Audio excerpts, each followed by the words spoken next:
M23 ni umutwe w'inyeshyamba ukora muri Repubulika Iharanira Demokarasi ya Congo, cyane cyane mu burasirazuba bw'iki gihugu. Uyu mutwe wabayeho kuva mu ntangiriro za 2012, ukaba ugizwe ahanini n'abahoze ari abasirikare ba leta ya Congo batumvikanye na guverinoma ku masezerano bagiranye. M23 igamije kunenga no kurwanya guverinoma ya RDC mu buryo bashinja guverinoma kutubahiriza amasezerano ya gisirikare no kudatanga uburenganzira busesuye ku baturage bavuga ururimi rw'ikinyarwanda batuye mu burasirazuba bw'iki gihugu, hanini harangwa n'umutekano muke no guhonyanga uburenganzira bwa muntu mu bihe bitandukanye. Uyu mutwe uvuga ko kandi uharanira uburenganzira bw'abaturage. M23 ishinzwe ku itariki ya 4 Mata 2012, ishinzwe n'abasirikare bari bavuye mu ngabo za leta ya Congo FARDC bahuye na Bosco Ntaganda na Sultani Makenga. Aba basirikare bigometse muri leta ya Congo kubera kutishimira uburyo amasezerano y'amahoro yari yarasinywe muri 2009 hagati ya leta ya CNDP atubahirizwaga.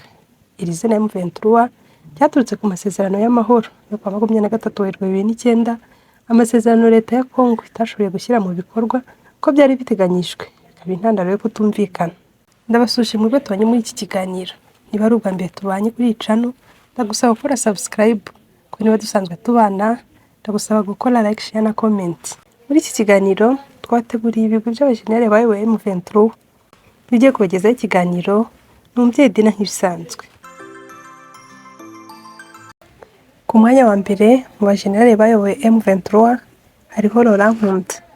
Laurent Nkunda yavuze tariki ya 2 z'ukwa kabiri mu mwaka w'1967, avukira mu cyahoze ari Zaire i Rutshuru muri Kivu y'Amajyaruguru.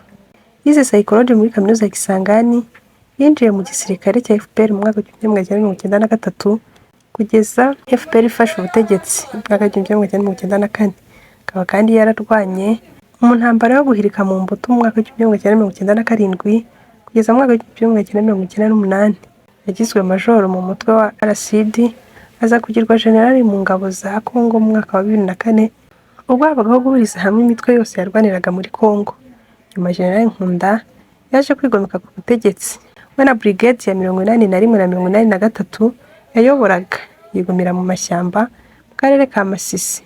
Bashyizeho ubutegetsi bwihariye bwo kuyobora utwo duce, abashyiriraho n'urwego rwa politike yise Congrès National pour la Défense du Peuple CNDP. Ubusanzwe Laurent Nkunda yavugaga ko yakiriye agakiza kandi ngo ni pasiteri mu idini ry'Abadiventiste b'umunsi wa karindwi. Mu mwaka wa 2005 Laurent Nkunda yarezwe ibyaha bibangamiye uburenganzira bw'ikiremwamuntu n'urukiko mpuzamahanga mpanabyaha rw'Irahe ICC. Muri 2002 yaregwe kuba yaragizwe uruhare mu icwa ry'abantu 60 mu guhosha imvururu zari zihari, aho hanavugwaga ko yishemwe intumwa ebyiri za Loni yakoraga iperereza. Ibi byose General Nkunda yarabihakanye, avuga ko umuryango mpuzamahanga ntacyo witayeho ku mutekano w'abantu bo mu bwoko bw'Abatutsi bakomeje gukorerwa jenoside, nk'uko ntacyo bakoze muri jenoside yakorewe Abatutsi mu Rwanda mu mwaka w'1994. General Laurent Nkunda yahoze ari umugaba mukuru w'ingabo za CNDP zarwanyaga ubutegetsi bwa Congo Kinshasa, ziharanira uburenganzira bw'abavugaga ikinyarwanda muri icyo gihugu kugeza mu mwaka wa 2009, tariki ya 2 Mutarama, ubwo yafatirwaga ku mupaka wa Congo n'u Rwanda gerageza kwinjira mu Rwanda. Mu bigwi by'abajenerali bayoboye M23 ku mwanya wa kabiri hariho Ntaganda Bosco. Ntaganda Bosco yavukiye mu Kinigi mu Rwanda mu mwaka w'1973. Ni umugabo ureshya na 180 m, ni umuntu utuje ukunda kwambara ingofero zikoze mu ruhu. Ntaganda akiri umwana iwabo bahungiye Ingungu muri DR Congo. Nyuma y'uko abo mu bwoko bw'Abatutsi batotezwaga, aho niho yize amashuri ariko ntiyarangiza yisumbuye. Mu mwaka w'1990 afite imyaka 17 yinjiye mu nyeshyamba za APR. Icyo gihe zarwanyaga ubutegetsi bw'u Rwanda bivuye muri Uganda, ndetse baza no gufata ubutegetsi mu mwaka w'1994 bawe na Paul Kagame, ndetse bakaba ari perezida w'u Rwanda. Nyuma intambara yarakomeje muri DR Congo. Ntaganda yagendaga ahinduranya mu Rwanda, mu nyeshyamba muri Congo cyangwa mu ngabo z'u Rwanda. Mu mwaka wa 2002 yinjiye mu mutwe wa Union des Patriotes Congolais UPC muri Ituri, aho yamaze imyaka 3 ari ushinzwe ibikorwa bya gisirikare by'uwo mutwe wa Thomas Rubanga. Ntaganda Bosco nyuma yinjiye mu wundi mutwe wa CNDP yayoborwaga na Laurent Nkunda. Undi murwanyi wari ukomeye mu karere kimwe na Ntaganda nawe warwanye muri APR. Uyu Ntaganda wanaje guhirika General Nkunda maze afata ubutegetsi bwa CNDP. Ntaganda nubwo yashakishwaga n'urukiko rwa ICC kubera ibyaha yaregwaga mu masezerano y'amahoro ya 2009, Ntaganda yinjijwe mu gisirikare cya DR Congo azamurwa mu mapeti agirwa General. General Ntaganda yakoreraga i Goma, aho yarabaye abasirikare bagera ku 50,000, benshi muri bo bahoze ari inyeshyamba bakomeje n'ubundi kuba abantu be. Mu kwezi kwa kane 2012 yivanye mu gisirikare cya DR Congo ava mu mujyi wa Goma atwara abasirikare barenga 600 bafite intwaro nyinshi. Mu mpera z'uwo mwaka umutwe wa M23 yari ayoboye ufashe umujyi wa Goma, ariko nyuma wemera kuwurekura. Amezi yakurikiyeho y'imirwano yatumye abantu bagera ku 800 bava mu byabo. Gusa mu buryo butamenyekanye neza icyabiteye, twa M23 wacitsemo kabiri. Nyuma kandi igitutu cy'amahanga, aho uruhande rwa Ntaganda rwatsinzwe n'urwa mugenzi we Sultan Makenga. Hanyuma bisa nkaho yatinye gupfa maze afata inzira ajya mu Rwanda, yerekeza i Kigali muri ambasade y'Amerika, aho yaje koherezwa urukiko rwa ICC rwari rumaze imyaka rumushaka. Kuva muri 2015 yaraburanishijwe mu kwezi kwa karindwi, ahanwa n'ibyaha 18 by'intambara, nuko akatirwa gufunga imyaka 30. Mu bigo by'abajenerali bayoboye M23, ku ya gatatu hari General Sultan Emmanuel Makenga.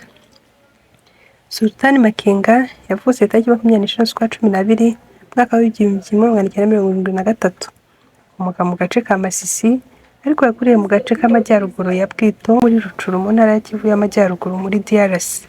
General Sultan Makenga yinjiye mu ngabo za RPF mu myaka ya mbere yo mu mwaka wa 1990. Urugamba rwo kubohora u Rwanda rwatangiraga, yari umwe mu basirikare b'inararibonye mu mateka mu gutega agace umwanzi, nk'uko bamwe mu barwananye nawe bagiye babitangaza. General Sultan Makenga mu ngabo z'u Rwanda yahakuye ipeti rya Serge, ndetse yari umwe mu babashije kugira umusanzu wo hejuru mu guhora u Rwanda afatanyije na RPF. Gusa amashuri yize yakomeje kumubera imbogamizi mu mwuga we, ko nta ndimi yari azi kuvuga z'amahanga, yaba Igifaransa cyangwa Icyongereza, byose yabivugaga biraho. Mu gihe cy'intambara ya kabiri ya Congo yo hagati yo mu mwaka wa 1998 na 2002, yari muri batayo ya Nguruma, imwe mu zarwaniye mu gace ka Kitona. Mu mikorere y'iyo batayo, Makenga yagize uruhare rukomeye mu bikorwa byayo, by'umwihariko mu gace ka Gatanga yarwanyemo mu b'imbere. Mu mwaka wa 2005 nibwo Makenga yageze ku ipeti rya majoro, ko yari mu ngabo ziharanira ukwishyura ukizana kwa Congo RCD. Makenga ari mu gace ka Rucuru ubwo General Laurent Nkunda yatangiraga kwegeranya ingabo zo kujya mu mutwe we ugamije kurengera abaturage wa CNDP. Icyo gihe byihuse Makenga ni umwe mu bumvise vuba, ntazatangira gukorera Nkunda, itanatsindira icyizere cye byihuse kurusha abandi. Mu mwaka wa 2007 CNDP ya Nkunda hamwe n'iyindi mitwe inyuranye yo mu mashyamba ya Congo yinjiye mu gisirikare cy'igihugu cya DRC kizwi nka FARDC. Makenga ahita agirwa umuyobozi mukuru wa batayo ya Bravo. Ubwo imikoranire hagati ya FARDC n'imitwe yari yarayiyunzeho itagendaga neza, CNDP yongeye kwisubiranya.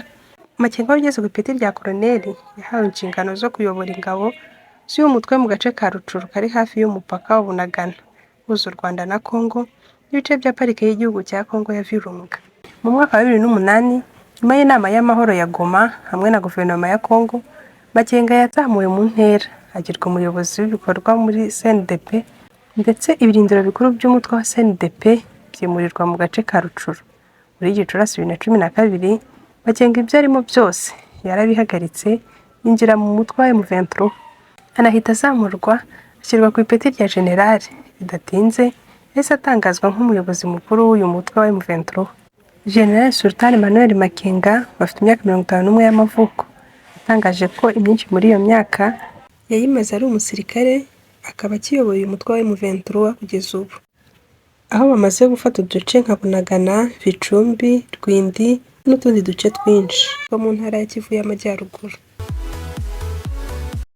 Ndagushimiye twabonye muri iki kiganiro, kandi by'umwihariko ndabashimiye abafatanyabikorwa banjye bose, baba ari mu Rwanda cyangwa bari hanze y'u Rwanda. Mwese ndabibona ko munkurikirana kandi munkunda. Ndabashimiye kubw'urugendo mwamfashije twagera ku subscribe 5,000. Ndabakunda, nanjye sinzabatenguha cyangwa mbatera irungu. Imana ibarinde.